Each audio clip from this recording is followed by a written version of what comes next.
ইরানে স্থল অভিযানে নামলে মার্কিন সেনাদের জন্য অপেক্ষা করছে কি পরিণতি?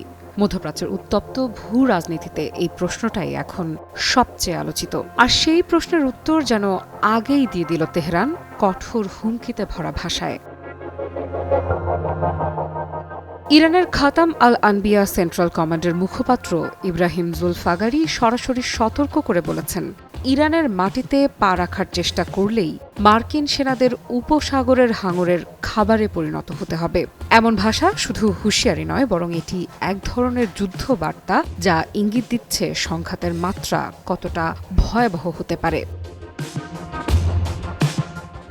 জুলফাগারির বক্তব্যে শুধু সামরিক হুমকি নয়, রাজনৈতিক আক্রমণও ছিল তীব্র।